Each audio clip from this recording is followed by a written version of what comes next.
A Igreja Betel, agora no mês de junho, começou uma nova série de mensagens, a exemplo do que nós tratamos alguns meses atrás, como fogo. Nós estamos agora estudando uma nova série de mensagens intitulada Água. Nessa nova série de mensagens, Água, nós iremos fazer uma analogia. Em que sentido? Entre a figura da água e o Senhor Jesus Cristo, procurando compreender que da mesma maneira que o ser humano necessita da água para a sua existência, assim a humanidade precisa de Jesus para viver nesse mundo. E hoje eu quero estudar com você o seguinte tema: Jesus, a água que sacia a sede. E o texto que eu gostaria de estudar com você, partindo dele, encontra-se no Evangelho de João, capítulo 4, versículo 10. Evangelho de João, capítulo 4, versículo 10, nos diz assim a palavra de Deus.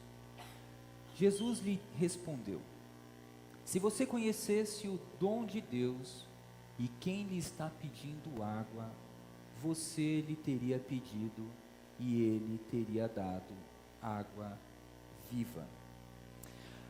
Hoje pela manhã vimos algumas definições a respeito de sede, quando nós estudamos com o pastor Guilherme sobre essa questão de sede, e várias das definições apresentadas. Uma das definições que eu achei muito boa foi do Dr. Vergna, que apresentou o que é sede. E eu também trago mais uma contribuição sobre o que é sede, para entendermos bem um pouco essa mensagem. Segundo alguns pesquisadores, a sede é a sensação associada à necessidade de água do organismo.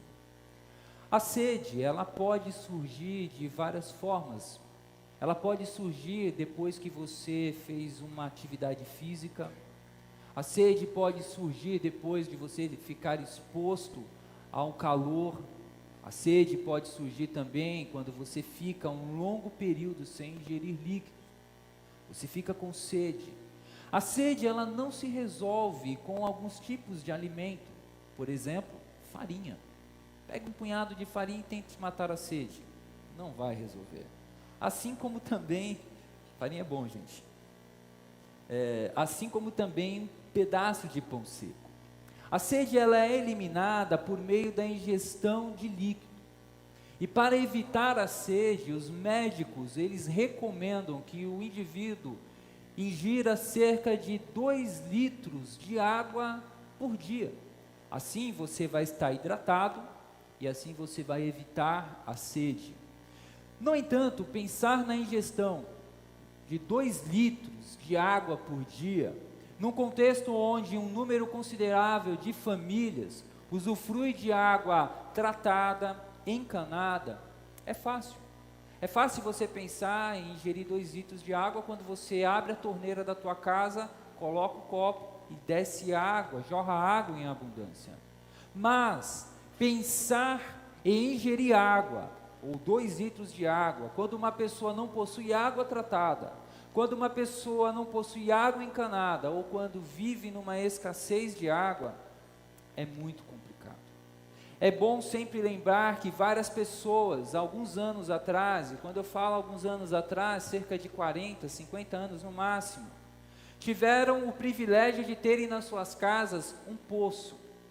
Por que eu falo privilégio? Porque nem todas as famílias tiveram o privilégio de ter um poço na sua casa, de maneira que elas tinham que recorrer à generosidade de um vizinho para pegar pelo menos um balde de água. Mas o mais comum, além de depender de generosidade de vizinhos que tinham poço, era recorrer a uma bica de água ou uma cisterna, que geralmente ficava a alguns metros de distância da casa, ou até mesmo a alguns quilômetros. E diariamente, e geralmente eram as mulheres que pegavam ali os baldes, iam até aquela bica, enchiam seus baldes com água, e iam para sua casa com aquela água, aqueles 2 baldes, e aí era a água que ia ser usada naquele dia para a subsistência daquela família. É fato que, infelizmente, essa ainda é a realidade de muitas pessoas do nosso país, do nosso querido Brasil, principalmente na região Nordeste, e também de várias pessoas ao redor do mundo. Elas não têm ideia do que seria você abrir uma torneira, cair água, abrir um chuveiro, cair água. Eles dependem de uma certa limitação aonde tem que buscar água. Mas olhando para o texto que foi lido, nós vemos o seguinte cenário. Jesus, ele está ali no poço, e aquele poço, ele também tem um sentido, aonde Jesus vai nos ensinar, através do diálogo com aquela mulher, grandes verdades para a nossa vida. Aquele poço, o poço de Jacó, que nós temos aqui até um cenário para levar você a ver essa figura do poço, o poço de Jacó, ele ilustra perfeitamente a busca por sentido, que está presente em todo ser humano, mas também mostra como Jesus Cristo nos satisfaz, preenchendo o nosso vazio, saciando nossa sede espiritual e nos convidando a uma nova vida. Essa é uma das frases do pastor Guilherme Gimenez, que tem trabalhado conosco a respeito disso. Aquele poço não era apenas um local qualquer, foi um local onde nós hoje podemos ter esperança e uma compreensão clara do que Jesus nos oferece, como sendo Ele a água, a verdadeira água da vida. Uma pessoa sedenta, ela geralmente, quando recebe um copo de água, ela não pergunta se aquela água é uma água filtrada. Você já esteve com muita sede? E aí você chega num determinado estabelecimento, não é? Fala, por favor, um copo d'água. Aí a pessoa pega ali, coloca na torneira, enche e te dá um copo. Você está com sede, você quer beber água. Você não pergunta, a água é filtrada? Você também não pergunta, é boa na fonte? É Voz? Ou é da fonte Ivan? Você não quer saber a respeito disso. Você quer resolver um problema teu. Qual é o teu problema? Eu estou com sede, eu preciso matar a minha sede.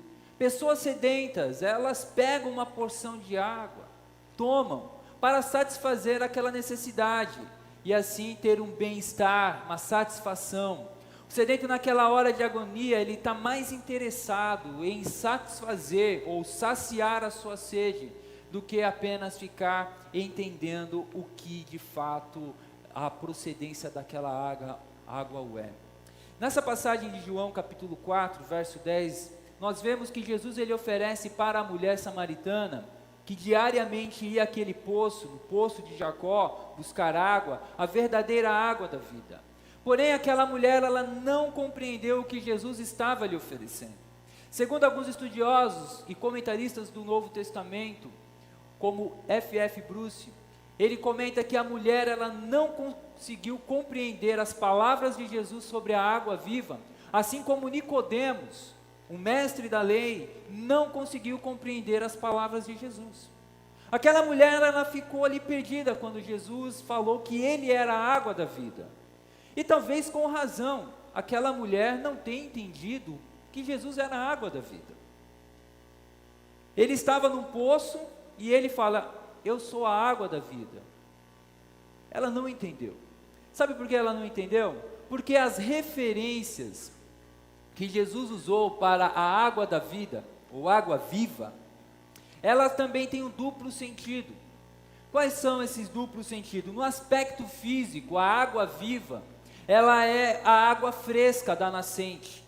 É uma água muito valorizada, é aquela água do rio que passa e não é uma água parada estática. Então é uma água viva, é uma água que corre. Algo contrário a uma água de um poço, ou de uma cisterna, ou de uma cacimba que fica ali parada, sujeita a bactérias e outras coisas mais. A água viva, no seu segundo aspecto, já no aspecto espiritual, ela remete principalmente a Deus como fonte e doador de vida para os seres humanos. Logo, a falta de compreensão daquela mulher samaritana não é algo que deveria ser novidade para a igreja. Se qualquer um da igreja Betel estivesse naquele local, naquele poço, e Jesus falasse, eu quero te dar água viva, nós também íamos reagir como aquela mulher. Por quê? Ela encontra um homem sentado num poço. Ela olha para aquele homem, aquele viajante, e pede para ela água para beber. E aí no momento em que ele pede água para beber, aquela mulher fala, bom, como é que ele pode me oferecer uma outra água se ele não tem balde e se não tem nenhum rio aqui para ele pegar essa água viva? O que ele está tendo na mente? E ainda tem um outro detalhe. Quando nós pensamos em água viva e lemos os livros dos profetas, nós encontramos principalmente essa alusão, que nós iremos ver daqui a alguns instantes. Para os samaritanos, eles não tinham uma visão plena do que viria a ser essa água viva. Sabe por quê? Porque o povo samaritano não possuía o cânon completo do Antigo Testamento. Eles só possuíam principalmente o Pentateuco, os 5 primeiros livros da Bíblia. Então toda alusão referente ao Messias, eles ficavam um pouco perdidos. Tanto que a palavra Messias para os samaritanos era o outro termo, chamado Taheb, aonde tinha esse mesmo sentido. E a coisa mais próxima a respeito de uma água viva pode ser encontrada no livro de Números, capítulo 24, versículo 7, que diz a seguinte verdade para nós: de seus baldes manarão águas, e a sua semente estará em muitas águas, e o seu rei se erguerá mais do que Agag, e o seu reino será exaltado. Para um grupo de pessoas que tinham apenas o Pentateuco como referencial de orientação a respeito de Deus, essa era a única alusão a respeito de água, que os baldes dessas pessoas iriam transbordar, mas não traz muitos outros detalhes, de maneira que a pergunta que a mulher faz a Jesus, como ele iria fornecer água viva, pensando no primeiro aspecto, como uma água corrente, foi uma pergunta coerente. Foi uma pergunta coerente, porque dentro da visão limitada teológica dela, ela não tinha uma visão como nós temos hoje. Ela não tinha uma visão de que Jesus era o Messias prometido. Ela não tinha uma visão clara de que ele era o verdadeiro Redentor. E aí, novamente, quem em sã consciência, ao encontrar um viajante sentado junto a um poço, que lhe pede água para beber, e antes que você pegue o balde e derrame ali para lhe beber água, ele diz, eu tenho uma água para te oferecer, não ia pensar, estamos no deserto, está calor, ele está delirando. Esse homem está delirando. Mas Jesus não estava delirando. Jesus não estava delirando. Aquela mulher, ela estava diante do Rei dos Reis, Senhor dos Senhores. Mas ela não conseguiu enxergar isso. Pelo contrário, alguns estudiosos, como Champlin, ele acha que quando Jesus tem um diálogo com aquela mulher usa até um pouquinho de um humor amargo, quando ela lança a conversa com ele, dizendo, como você, sendo um judeu, fala comigo sendo samaritano? Como você, que é da origem dos judeus, que se sentem superior a nós samaritanos, pede água para mim sendo uma mulher? Então ele entende que ali houve um pontinho de humor amargo daquela mulher. Mas por que isso poderia ocorrer? Porque o estômago daquela mulher estava cheio de água suja. Aquela mulher, ela tinha ao longo da sua vida recebido muitas coisas ruins. Quando ela esteve diante do Rei dos Reis, Senhor dos Senhores, ela não conseguiu compreender isso. Ela não conseguiu compreender o segundo sentido dessa expressão água viva, que aponta justamente que Deus é o único doador da vida. E aquela mulher, ela só veio entender essa verdade depois. O interesse dela não era resolver a vida espiritual dela. Naquele dia ela foi literalmente buscar água. Planejamento ordinário. Sair da sua casa, vai até um poço, pega o balde com água, volta para casa, tem os seus afazeres. Aquela mulher estava com seu estômago cheio de água, mas não a água da vida, a verdadeira água que Cristo oferece, mas as águas sujas que o pecado proporciona. Tanto é que o estômago e o paladar daquela mulher estavam tão acostumados com as águas sujas da vida, que no momento em que Jesus lhe ofereceu a verdadeira água, ela não reconheceu a água pura. Seria o mesmo que uma pessoa, pensar no caso de uma pessoa que durante toda a sua vida sempre bebeu água barrenta. Ela nunca viu outro tipo de água a não ser água barrenta. E aí você pega essa pessoa que sempre bebeu água barrenta, que sempre olhou para a água barrenta, e aí você pega um copo com água pura e cristalina, entrega na mão dela e fala: Tó, beba, isso é água. A pessoa vai falar: como assim? Isso é água? Sim, isso é água. Isso que é água de verdade, água pura, cristalina.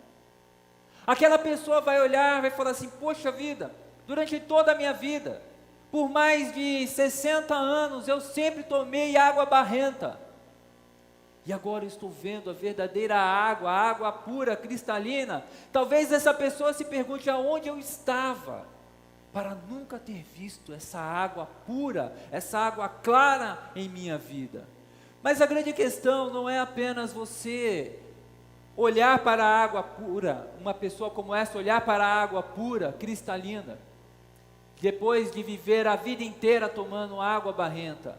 A questão é que as pessoas, a humanidade, por causa do pecado, sempre preferiu a água suja ao invés da água limpa.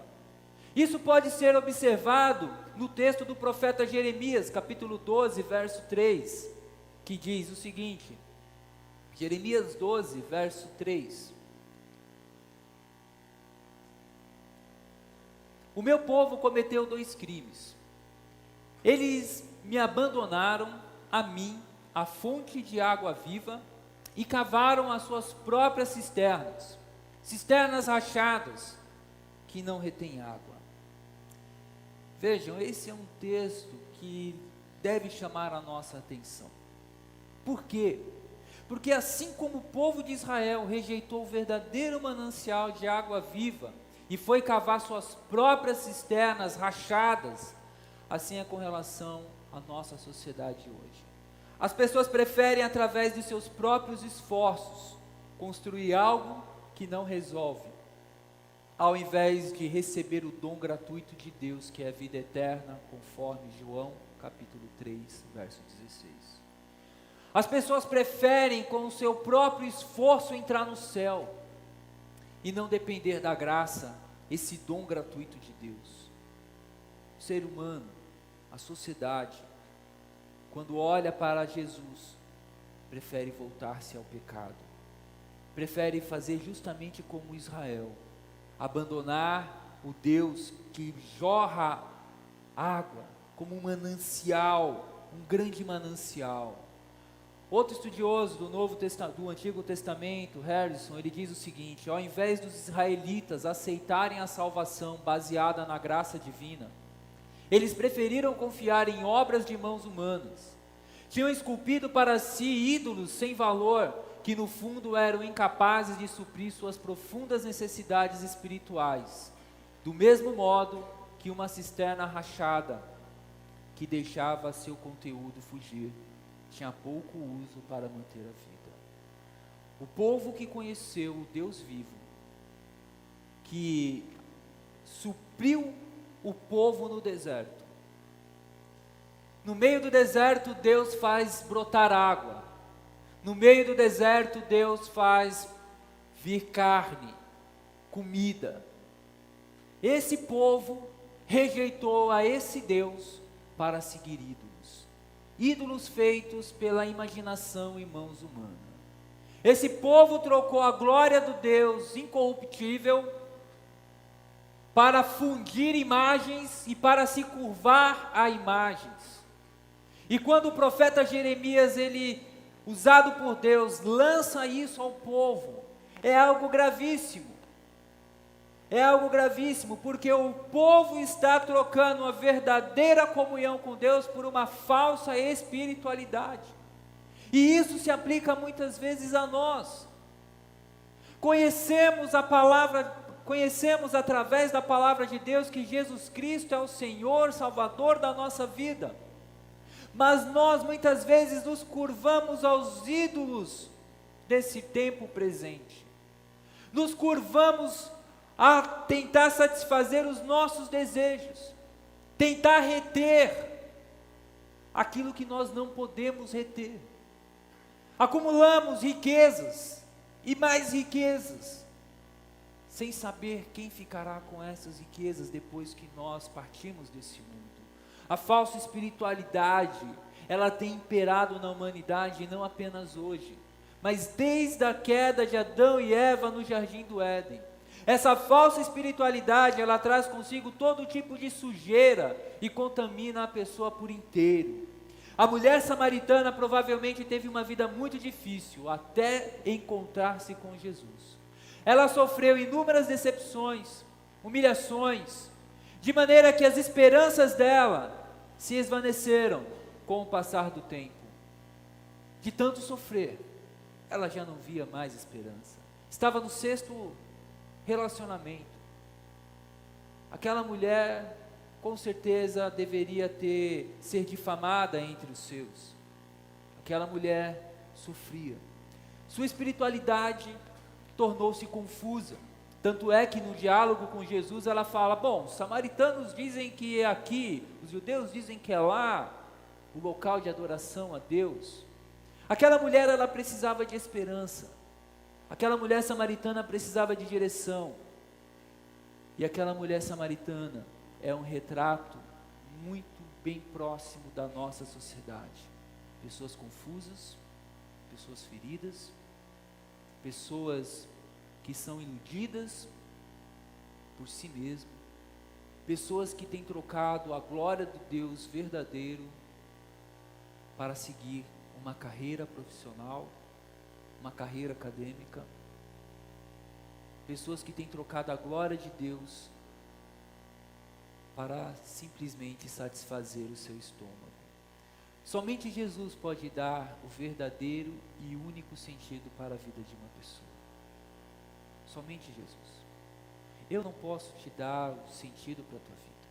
As clínicas de psicólogos não podem te dar o verdadeiro sentido para a tua vida. Somente Jesus Cristo pode te dar o verdadeiro sentido para a sua vida. É através da palavra dele que nós encontramos direção.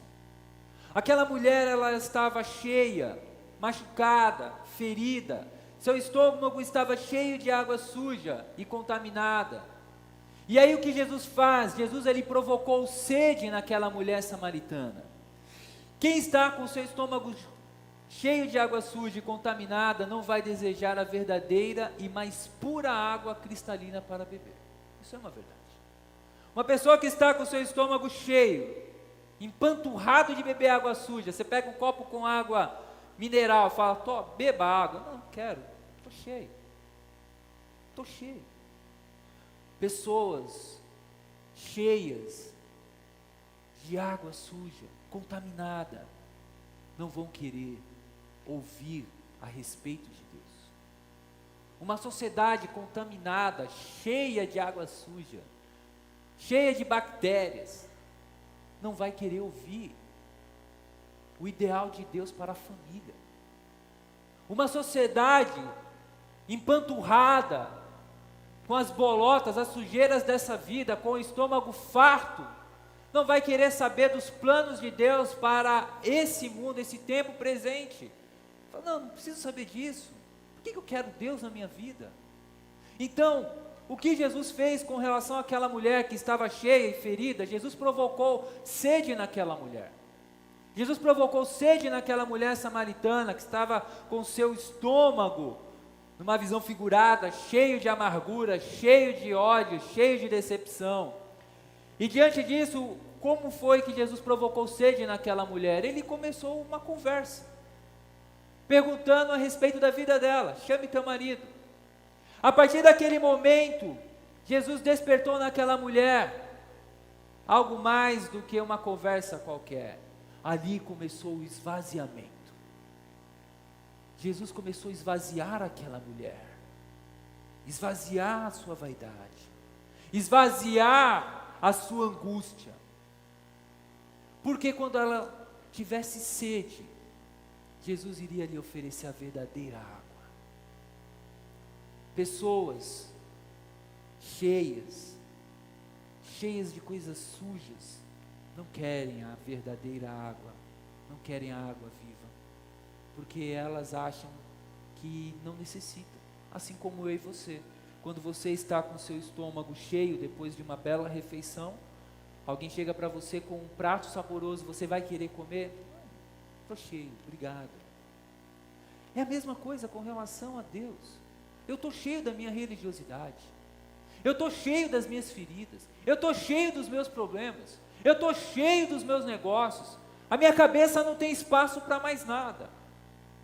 E Jesus, ele tem que provocar sede na pessoa, e a partir do momento que ele provoca sede na pessoa, ele sacia essa sede com o Santo Espírito dele, de maneira que uma pessoa não precisa mais recorrer à religiosidade, não precisa mais recorrer a amuletos, não precisa mais recorrer à sua dor, não precisa mais recorrer a drogas, sexo, dinheiro, para satisfazer a sua vida.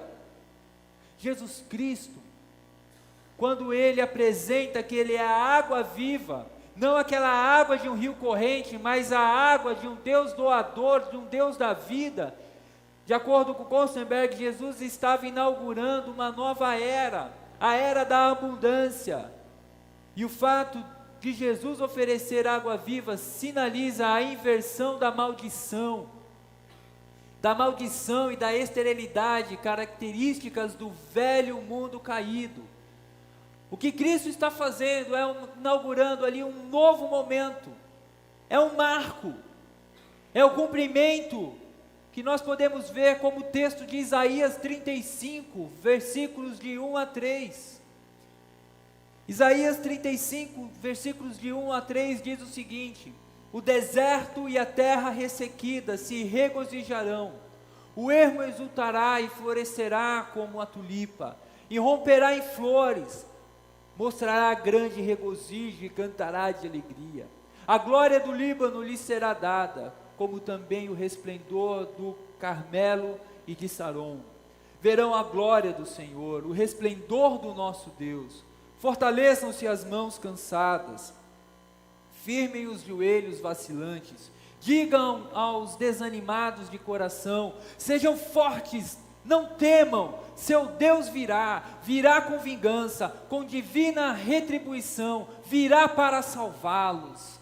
Essa é a palavra que o nosso Deus deu a um povo que estava escravizado na Babilônia, escravizado por causa da sua rebeldia por seguir ídolos. O povo não quis seguir ídolos. Deus falou: então tudo bem, você vai para uma nação que é o que mais tem, é ídolos. E ali o povo estava sedento, eles queriam Deus, e Deus diz: eu vou restaurar vocês. E essa é a palavra do profeta Isaías, Deus através do profeta Isaías dizendo: sejam fortes, não temam. Aquele povo poderia dizer: é o nosso fim, mas Deus está dizendo: não é o seu fim. Aquele povo precisou ter sede, aquele povo precisou literalmente ir para o cativeiro para ter sede de Deus. Isso também acontece com nossas vidas, e muitas vezes nós precisamos esvaziar essa sujeira que está dentro de nós para desejarmos Deus na nossa vida. E dentre alguns exemplos que nós podemos encontrar nas Escrituras, um que me veio à mente foi o pródigo, a parábola do pródigo. Na parábola do pródigo nós podemos encontrar justamente a história de um pai amoroso com 2 filhos rebeldes, sendo que o filho mais novo, ele simplesmente falou: não, cansei, eu quero ir embora, pai, me dá minha parte na herança, eu quero ir embora. O pai deu a parte da herança para ele, para o filho mais novo, deu a parte da herança para o filho mais velho, e aquele rapaz foi embora. Aquele rapaz estava cheio, ele não sentia o amor do pai, ele não queria o amor do pai, ele estava autossuficiente, arrogante, prepotente, homem com dinheiro no bolso, mando, não peço, eu mando. Eu não preciso de ninguém. Eu me amo, não sei mais viver sem mim. Essa era a ideia daquele homem. Mas chegou um momento em que aquele garoto, aquele rapaz, precisou literalmente chegar ao fundo do poço, ser esvaziado. E chegar ao fundo do poço daquele rapaz foi trabalhar cuidando de porcos no chiqueiro. Perdeu dinheiro e amizades que são formadas com dinheiro vão embora quando o dinheiro acaba. Foi trabalhar cuidando de porcos. Ele olhava para a comida dos porcos e com fome ele desejava comer a comida dos porcos. Minha avó no Nordeste, ela tinha alguns porcos e ela colocava sempre lavagem, uma comida que era sobra do prato. Não joga fora não, filho, dá aqui para mim. Colocava um pouco, comia tudo aquilo. Eu fico imaginando a degradação na história, na parábola do pródigo, aquele rapaz desejando comer aquela comida. E aí ele cai em si, dizendo: poxa vida, eu estou aqui, passando todo esse perrengue. E na casa do meu pai, quantos empregados dele têm comida de sobra? Ali aquele rapaz caiu em si. Ele teve sede de voltar para casa. Ele voltou para casa. Algumas pessoas entre nós, infelizmente, estão passando por isso. Como o pródigo passou. Pessoas que confiaram demais em si. Confiaram demais no seu currículo. Confiaram demais no seu network. Confiaram demais no seu dinheiro. Essas pessoas cavaram cisternas rachadas para si. De maneira que Deus se tornou apenas um acessório. Deus se tornou um acessório para muitas pessoas. De que maneira? Eu venho na igreja aos domingos e minha vida religiosa, meu compromisso com Deus se limita apenas isso. Eu não tenho um compromisso com Deus de testemunhar do amor dele de segunda a segunda. Aquela mulher samaritana teve que ter sede. A espiritualidade dela era frágil. Era uma espiritualidade fraca, cega.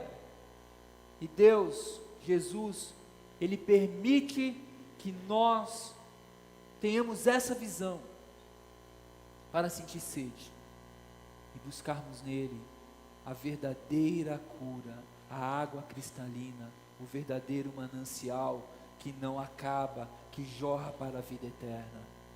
Pensando em espiritualidade, o pastor norte-americano Eugene Peterson, ele fala que há perigos a respeito da espiritualidade. A espiritualidade, ela corre o perigo da autoabsorvição, de se tornar tão fascinada, o homem fica tão fascinado com as questões da alma de Deus que se esquece do próprio Deus. Quantos homens e mulheres fascinados por entender a coisa mística, se esqueceram de Deus. Aquela mulher samaritana tenta entrar num diálogo com Deus, com Jesus, falando a respeito, não, a adoração é lá, vocês falam aqui, eu sigo mais ou menos o meu caminho. Quantas pessoas não criaram a sua espiritualidade com base nos seus preconceitos a respeito de Deus? Não, você precisa ser como eu, um cristão, não ser tão radical. Você não precisa orar, você não precisa ler a Bíblia com regularidade, vai à igreja de vez em quando. Muitas pessoas entraram num círculo como esse e hoje estão, ou melhor, hoje não, sempre estiveram perdidas, porque uma falsa espiritualidade não leva a lugar nenhum. Jesus, Ele é a verdadeira água da vida. Jesus, Ele veio para saciar a nossa sede. E Jesus tem prazer em oferecer de sua água a quem tem sede, ao coração sedento e cansado. Essa água não é restrita a um grupo de pessoas. Essa água é disponível a todas as pessoas. Diante desse cenário, meus irmãos, nós precisamos ter a seguinte direção. O que o teu estômago está cheio? Você tem sede de Deus? Você tem sede da palavra de Deus? Você tem sede em fazer a obra de Deus? Você tem sede da volta de Jesus? Ou você está tão fascinado com esse mundo que se esquece do próprio Deus? Caminhando para uma conclusão, o mundo é um deserto. Esse mundo que nós vivemos é um deserto. E no deserto, por causa do sol, algumas pessoas têm delírios e passam a enxergar miragens. Algumas miragens criam a ilusão de que a areia é água. E o viajante sedento corre até o lugar da miragem para saciar a sua sede. E quando chega naquele local que ele pensava que tinha um verdadeiro oásis, ele encontra o quê? Areia e mais areia. As pessoas ao nosso redor estão sedentas por água. Mas também, essas pessoas que estão sedentas por água, elas estão se sujeitando a ingerir qualquer tipo de água, não importando se essa água está suja e contaminada.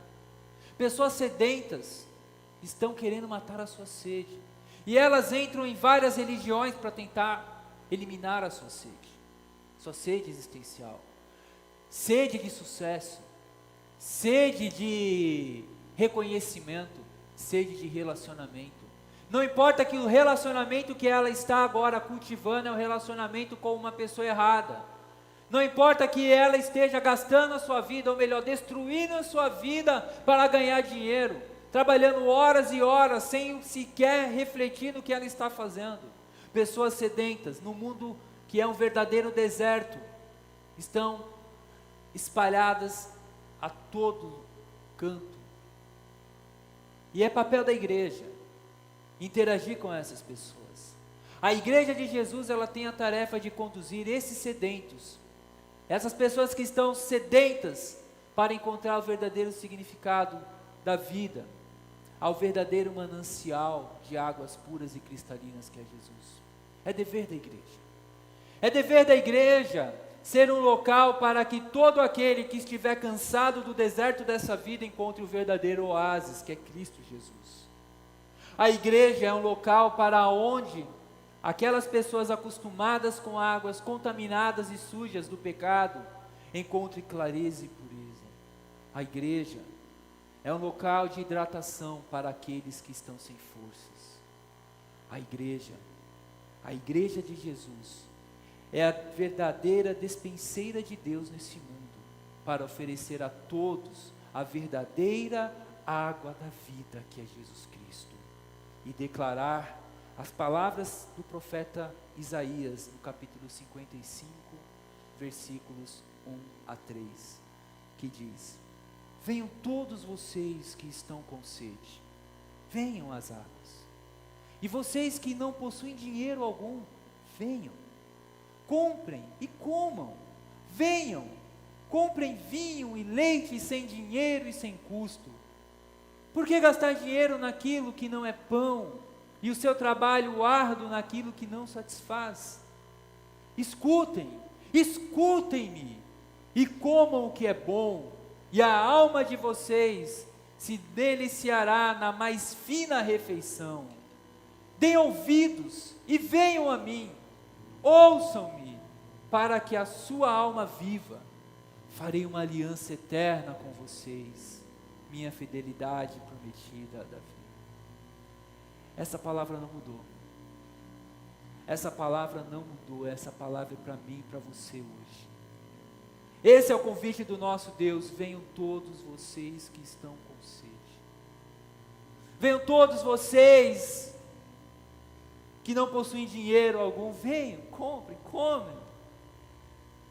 A água que Deus deseja nos dar, que há de saciar a nossa sede, é uma água que dinheiro no mundo pode comprar.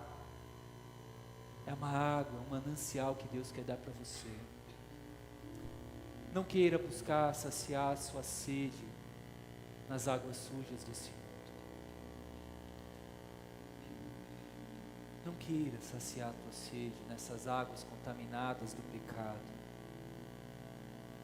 Não queira. Jesus é a verdadeira água, a água viva que sacia a nossa sede. mas para Ele saciar a tua sede, Ele desperta em você a sede para que você busque nele a verdadeira cura. Quer orar? Como é que está a tua sede por Deus? Que tipo de água você está bebendo para matar a tua sede? Aonde você está recorrendo? Aquela mulher samaritana ia a um poço, em águas paradas. Aquela mulher com uma vida sofrida, depois que ela se encontrou com Jesus, a sua vida mudou. Quando a verdadeira água sacia a nossa sede, a nossa vida muda. Ore, converse com Deus.